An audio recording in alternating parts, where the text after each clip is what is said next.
রাঙামাটি তীরন্দাজের আজকের পর্বে আমরা দেখতে পাবো আরে মেকআপ আর্টিস্টের ফোন, প্রচন্ড কস্টিং বলছে জানো তো। কি যে করি, আর এত হইচইয়ের মাঝখানে কি করে কথা বলতাম বলো তো।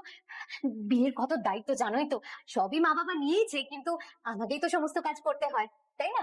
চল, শুধু একটা কথা আইরি, এমন কোনো কাজ করো না যেটা পরবর্তীকালে আমার কানে আসলে কষ্ট পাই। কি করবো এখন? কি করে রাজেন্দ্র স্যারকে মিট করবো? এদিকে অনুষ্ঠান চলছে, এর মধ্যে আমাকে কি ওরা যেতে দেবে? আর রাজেন্দ্র স্যারের সাথে মিট না করেও তো উপায় নেই। ও আইরি আন্টি, আইরি আন্টি, আইরি আন্টি, ও আইরি আন্টি, আইরি আন্টি, ও রাঙা কাকি, কাকাই কোথায়? রাঙা মামি, আমাদের নাচ গান হবে না? হবে বাবা, এক্ষুনি শুরু হবে। ওই আহিরি আন্টি একটু কাজে উপরে গেছে তো, চলে আসলেই শুরু হবে।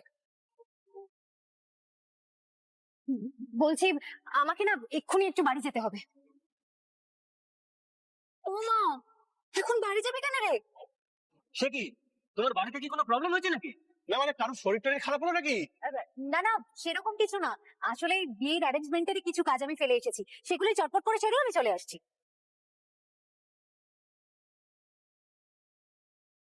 কিন্তু আইরি, তুমি তো ভিডিওটি ভালো লাগলে আমাদেরকে সাবস্ক্রাইব করুন আর পাশে থাকা বেল আইকনটি বাজিয়ে দিন এবং লাইক আর কমেন্ট করতে ভুলবেন না।